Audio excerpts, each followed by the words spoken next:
السلام علیکم ورحمۃ اللہ وبرکاتہ۔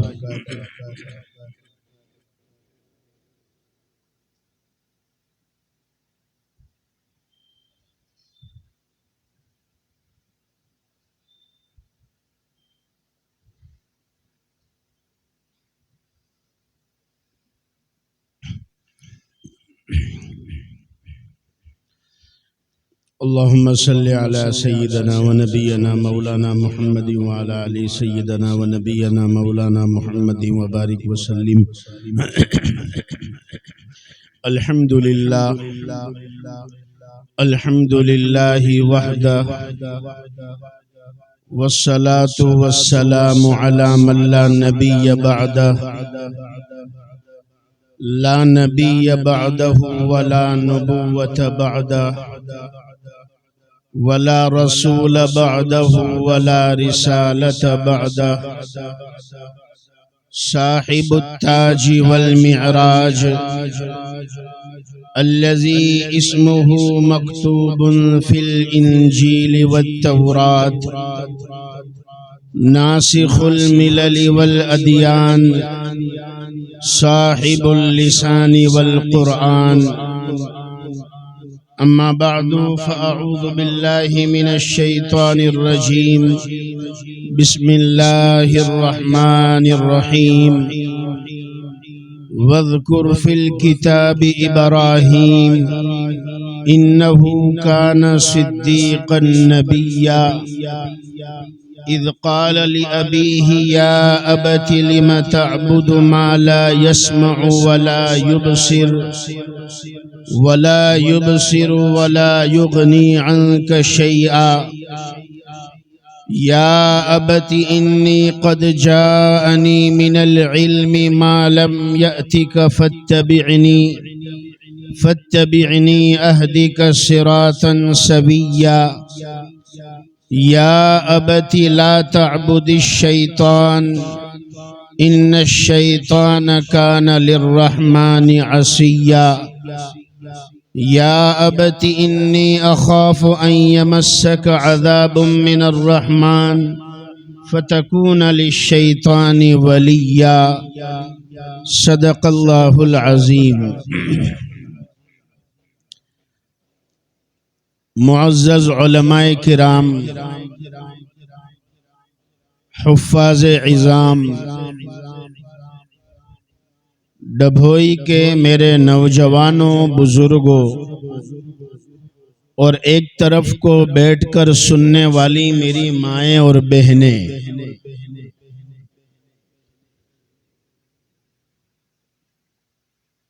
میں نے جب یہ آیتیں پڑھی خطبے میں تو ہو سکتا ہے کسی کے ذہن میں ایسا آیا ہو کہ مولانا قربانی کا واقعہ آج بیان کرنے والے ہیں۔ قربانی کے دن تو چلے گئے اور ہمیں مسجدوں میں، عیدگاہ میں سنانے والوں نے سنا دیا، اب یہ دوبارہ ریپیٹ کریں گے۔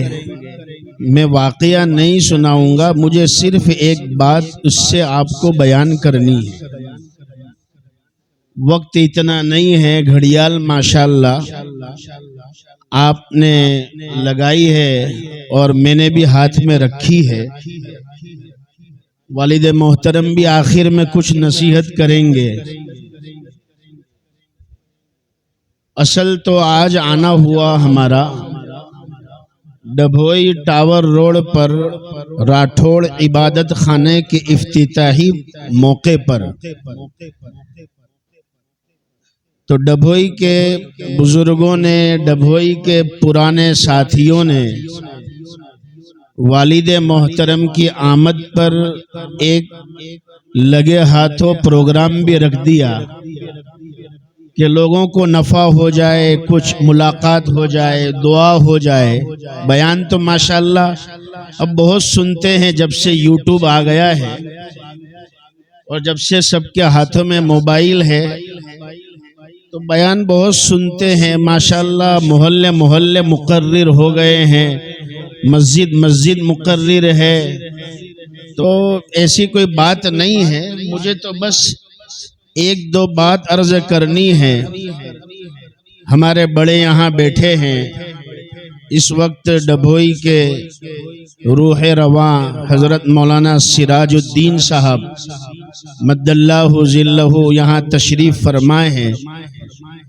اللہ تعالیٰ ڈبھوئی کے علماء کرام کی عمروں میں خوب برکت عطا فرمائے، اور جو آپ کے اساتذہ علماء اللہ کی رحمت میں چلے گئے ہیں، اللہ تعالیٰ ان کی قبروں پر رحمتوں کی بارش نازل فرمائے۔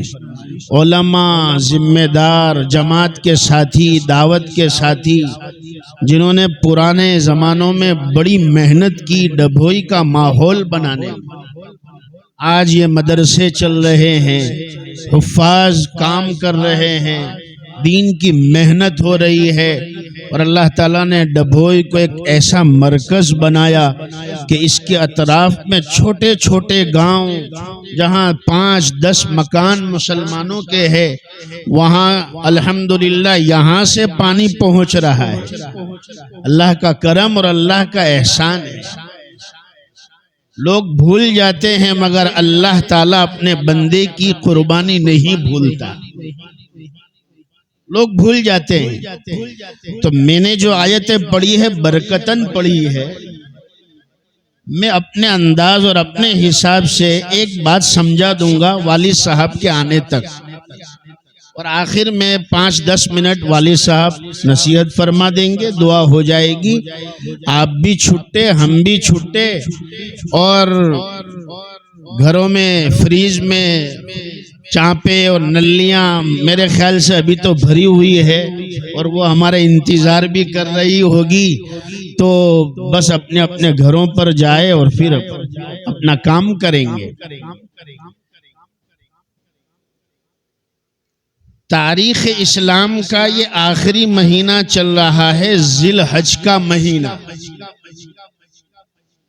بس ایک ہی بات سمجھانی ہے، ایک بات، تاریخ اسلام کا یہ آخری مہینہ جسے ہم قربانی سے جانتے ہیں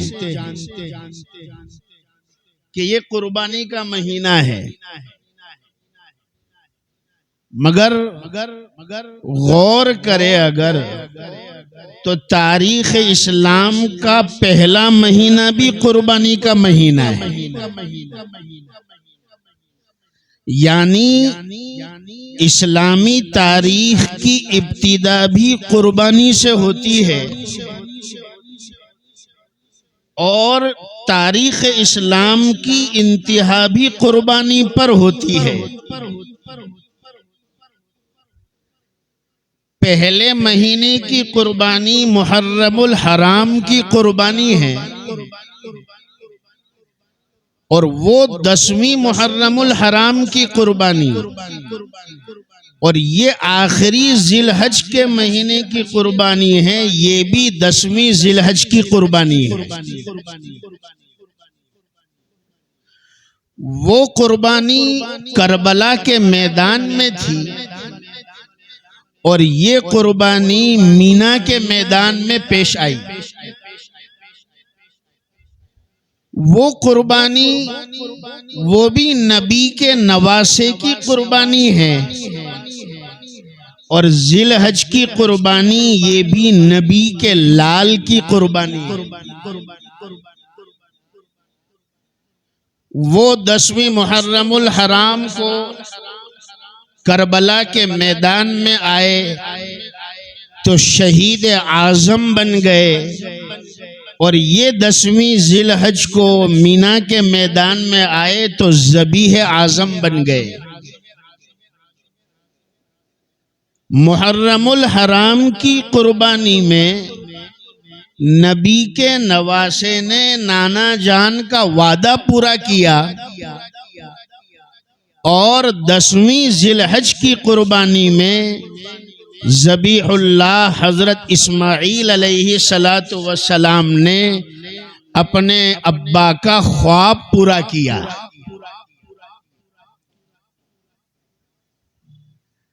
تو تاریخ اسلام تو ابتدا بھی قربانی سے ہو رہی ہے، انتہا بھی قربانی پر ہو رہی ہے، تو پوری تاریخ قربانی سے گھری ہوئی ہے۔ بس مجھے ایک ہی بات بتلانی،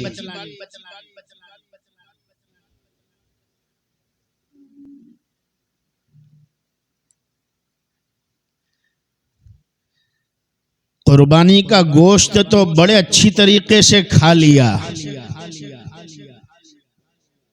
کلیجی بھی کھا لی، بوٹیاں بھی کھا لی، لوگ تو کہتے ہیں 4G اور 5G، اور میاں بھائی کہتے ہیں ان دنوں میں اونلی آن گردہ اور کلیجی۔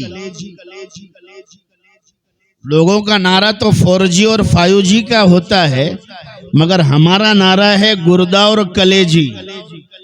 ہاں، مگر صرف کھاتے مت رہیو، کھلائیو بھی۔ ابھی حافظ صاحب نے بتلایا کہ ایسے گاؤں کے اندر ماشاءاللہ ڈبھوئی سے قریب، میرے ذہن سے نام نکل گیا، جہاں آج تک قربانی نہیں ہوتی تھی، لوگ یہ سمجھتے تھے کہ قربانی زندگی میں صرف ایک مرتبہ ہے اور زکوٰۃ زندگی میں ایک مرتبہ ہے، وہ نکال دی، زکوٰۃ دے دی، قربانی کر دی، اب موت تک جیسے حج ہے زندگی میں ایک مرتبہ، اب قربانی بھی ختم ہو گئی اور زکوٰۃ بھی ختم ہو گئی۔ ہمارے اطراف کے ماحول کی بات کر رہا ہوں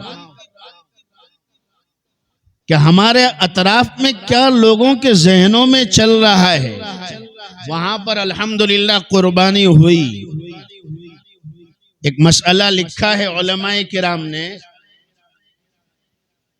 کہ جو چیز عبادت ہوتی ہے، جو بھی چیز عبادت ہے اور اس پر ایک لیبل لگ گیا کہ یہ عبادت ہے، اب اس عبادت کو ہلکا سمجھنا یا اس عبادت کو بوجھ سمجھنا، بھاری سمجھنا، ہلکا دل کے اعتبار سے کہ یہ قربانی ہے کیا ہو گیا، اور بھاری اس اعتبار سے کہ ارے قربانی کرنی پڑے گی، اتنا پیسہ لگانا پڑے گا اور یہ کرنا پڑے گا وہ کرنا پڑے گا، اس سے بہتر ہے یہ پیسہ غریبوں میں تقسیم کر دیا جائے۔ اب تو ایسے ایسے روشن خیال لوگ دنیا میں پیدا ہو رہے، ہماری قوم کے اندر بھی پیدا ہو رہے کہ ناپاکی ہے، اس کے اوپر چاندی کا کور لگا دیا ہے اور پیش کرتے ہیں کہ اس رقم سے لوگوں کا، غریبوں کا نفع کیوں نہ کیا جائے، صدقہ دے دیا جائے، خیرات کر دی جائے۔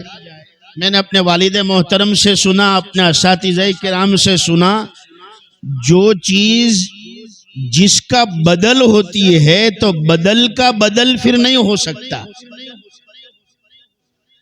رمضان کے روزے اگر جان بوجھ کر توڑ دیا ہے تو قضا بھی ہے ایک روزہ اور 60 روزے کفارہ مسلسل۔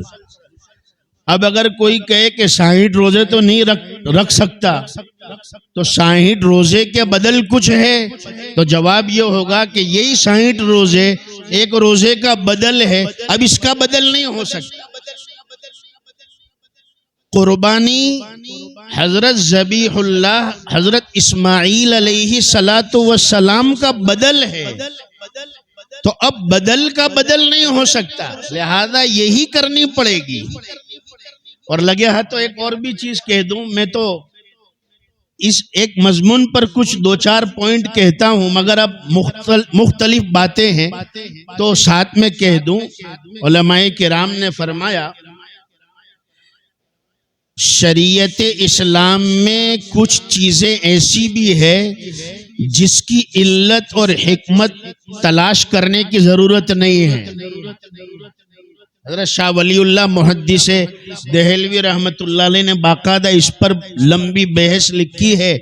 بہت ساری چیزیں ایسی بھی ہوتی ہے جس کی دلیل دینے کی ضرورت نہیں ہوتی اور علت اور حکمت نہیں نکالی جاتی۔ مثال کے طور پر ایک باپ کے 2 بیٹے ہیں تو چھوٹا بیٹا یہ نہیں کہہ سکتا کہ میں چھوٹا کیوں ہوں، میں بڑا کیوں نہیں ہوں، میں پہلے کیوں پیدا نہیں ہوا، اور بڑا یہ نہیں کہہ سکتا کہ میں چھوٹا کیوں نہیں ہوں، میں بعد میں کیوں نہیں پیدا ہوا۔ بھائی بہن ہے تو بھائی یہ نہیں کہہ سکتا کہ میں بہن کیوں نہیں ہوں۔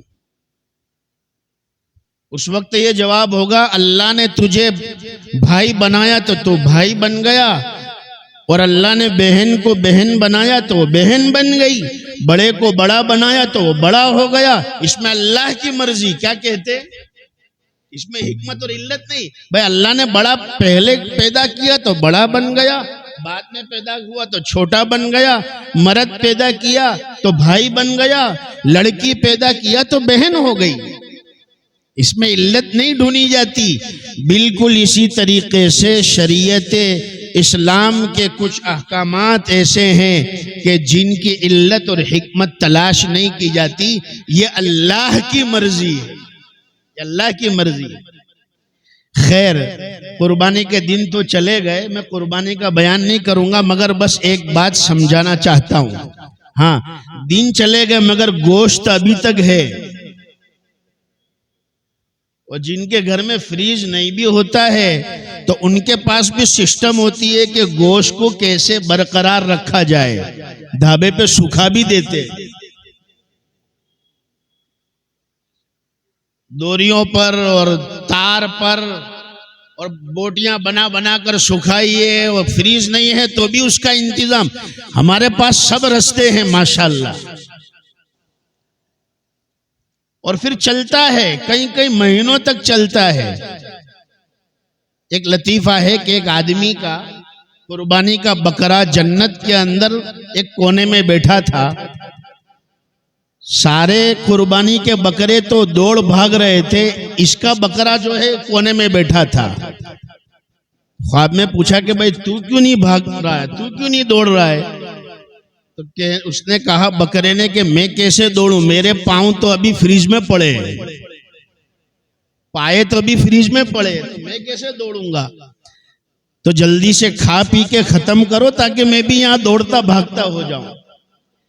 میرے بھائی اور بزرگوں، قربانی کا بہت بڑا سبق ہے، قربانی کی ایک پیچھے ایک حقیقت ہے، اور وہ کیا ہے؟ بس وہ ایک سبق، وہ سبق یہ ہے کہ اللہ سبحانہ و تعالی نے انسان کی زندگی کی کامیابی اس میں رکھی ہے کہ اس انسان میں بندہ پن آ جائے، بندہ پن آ جائے۔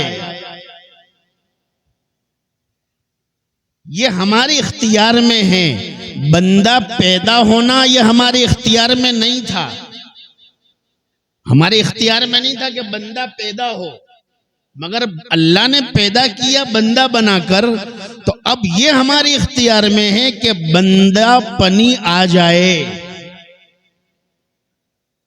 زندگی بندہ بن کر گزارے، تو موت بھی بندے بننے کی حالت میں موت آئے گی۔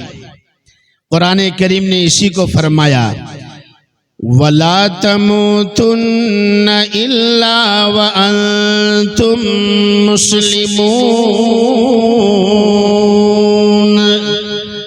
اور اے ایمان والو تم ہرگز ہرگز مت مرنا مگر اس حال میں کہ تم مسلمان ہو۔ تم ایسی حالت میں مت مرنا کہ تم مسلمان نہ ہو، بلکہ ایسی حالت میں مرنا کہ تمہارا خاتمہ اسلام پر ہو۔ موت کیسے اسلام پر اور ایمان پر آئے گی؟ فرمایا زندگی اگر اسلام اور ایمان پر ہے تو موت بھی ایسی آئے گی۔ اور اسلام اور مسلمان کا معنی یہ ہے کہ مسلمان کہتے ہیں بندہ بن جانا، اپنے آپ کو اللہ کے حکموں کے سامنے جھکا دینا، جیسے اللہ کے نبیوں نے اپنے آپ کو اللہ کے حکموں کے سامنے جھکا دیا تھا۔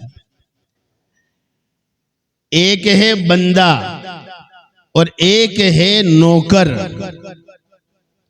نوکر کی ذمہ داری لمیٹیڈ ہوتی ہے،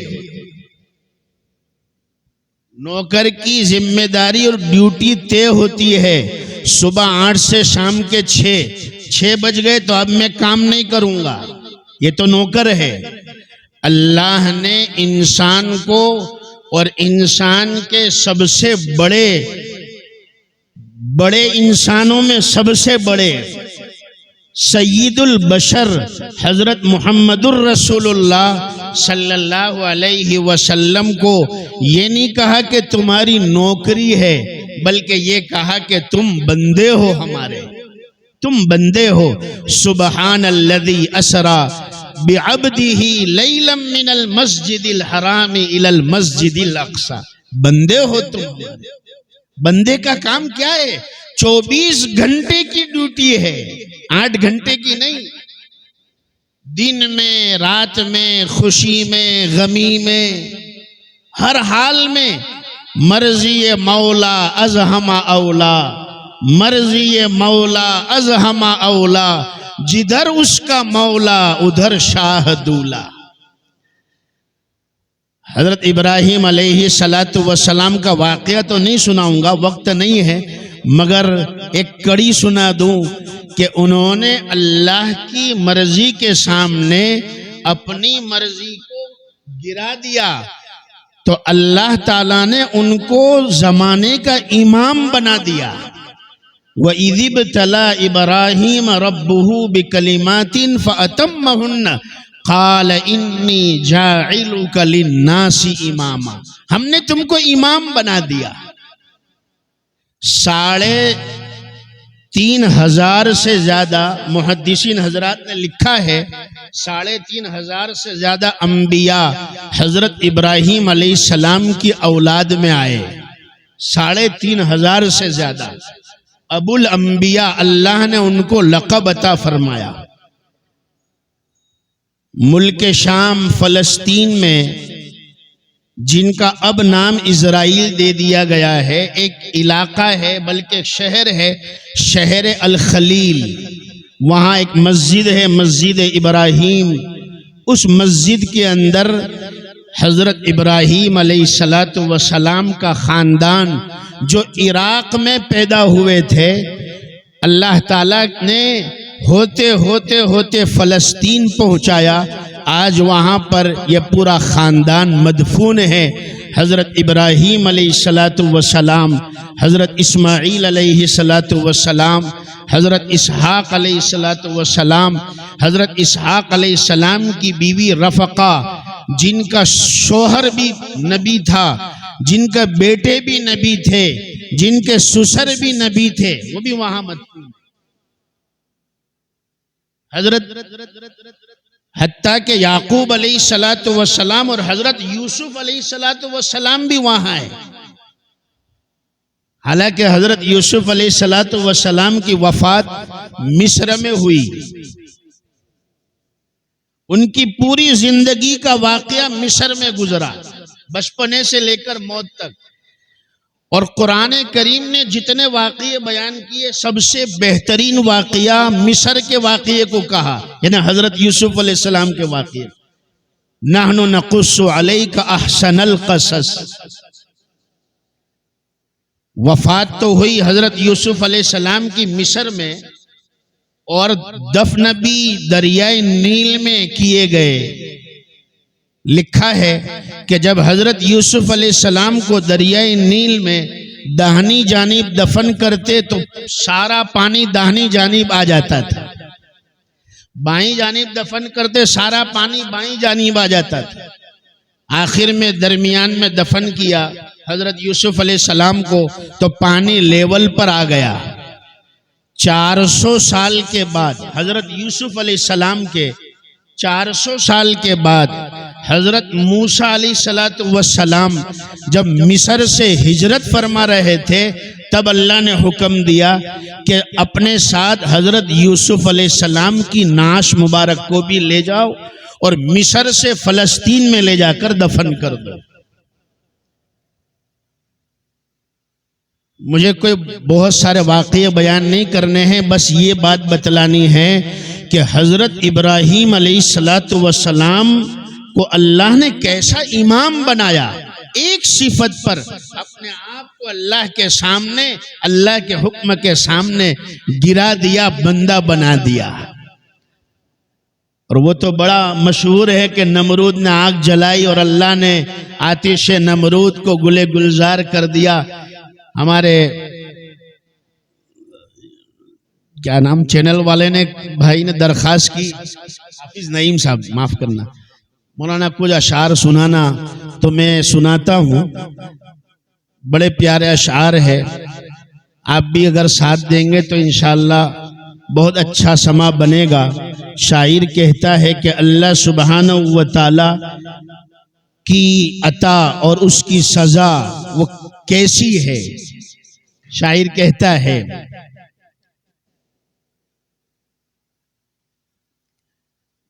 جو ڈوبنے سے نوح کی کشتی کو بچائے، جو ڈوبنے سے نوح کی کشتی کو بچائے، جو آتش نمرود کو گلزار بنائے، جو ڈوبنے سے نوح کی کشتی کو بچائے، جو آتش نمرود کو گلزار بنائے، جو یوسف یعقوب کو دوبارہ ملائے، جو سوئے فلک حضرت عیسیٰ کو اٹھائے، جو یوسف یعقوب کو دوبارہ ملائے، جو سوئے فلک حضرت عیسیٰ کو اٹھائے، مظلوم کی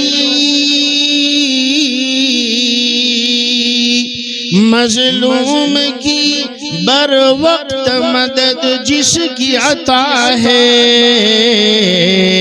وہ میرا خدا، میرا خدا، میرا خدا ہے، وہ میرا خدا، میرا خدا، میرا خدا ہے، وہ میرا خدا ہے۔ فرعون کو پانی میں ڈبو کر ہے بتایا، اللہ کی طاقت ہے۔ یعنی یہ قربانی کے بیان میں سبق اس کا دیا جا رہا ہے، اس کے بندے بننا ہے، ایسی ذات کے جس کے سامنے فرعون، قارون، حامان کوئی چیز نہیں۔ فرعون کو پانی میں ڈبو کر ہے بتایا، قارون کو بھی زیر زمین پل میں دھسایا، فرعون کو پانی میں ڈبو کر ہے بتایا، قارون کو بھی زیر زمین پل میں دھسایا، نمرود کو ایک چھوٹے سے مچھر سے ہرایا، نمرود کو ایک چھوٹے سے مچھر سے ہرایا، ابو جہل کو 2 بچوں سے فنار کرایا، وہ جس کی پکڑ،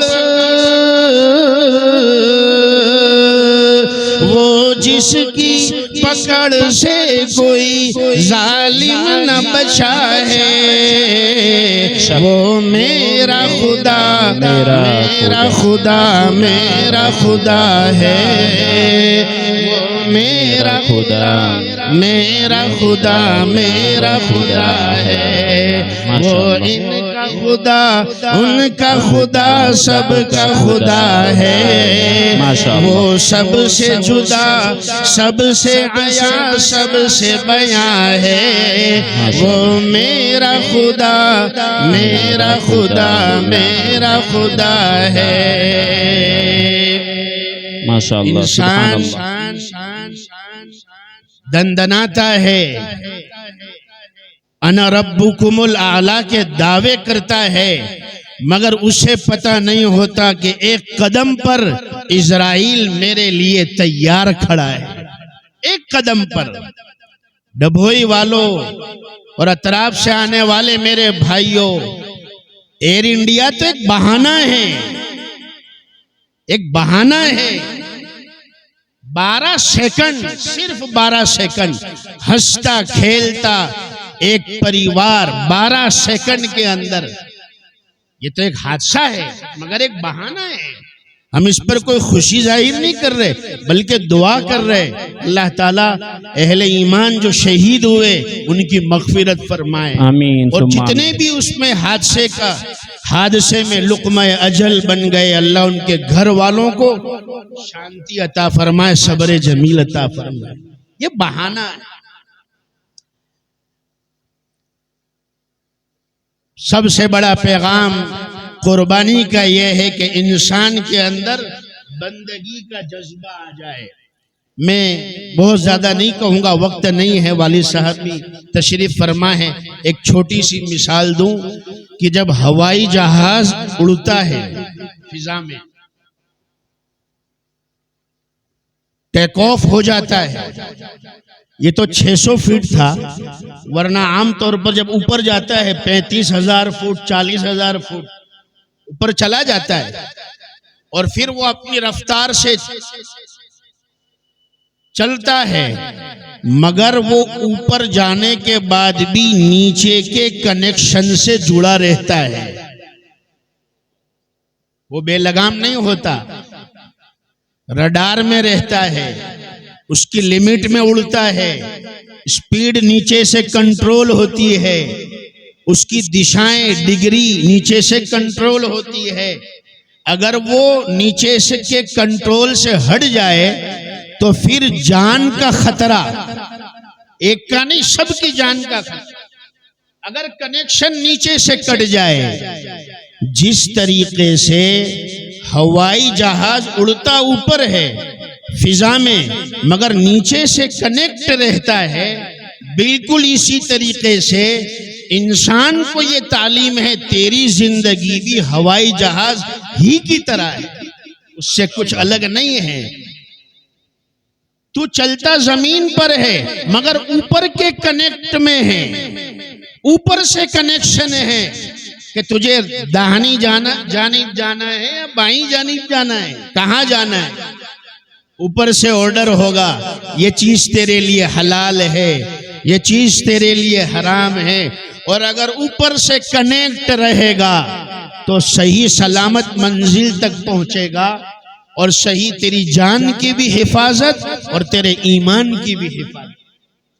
یہ بزرگوں اور بھائیوں ایک اہم پیغام اور سبق ہے حضرت خلیل اللہ ابراہیم علیہ السلام کی زندگی سے جو ہمیں ملتا ہے کہ انسان کا کمال یہی ہے کہ اس کے اندر بندہ پن آ جائے، جھکنا آ جائے، بات تسلیم کرنا آ جائے، بات ماننا آ جائے۔ وہ حکم جو خواب میں دیا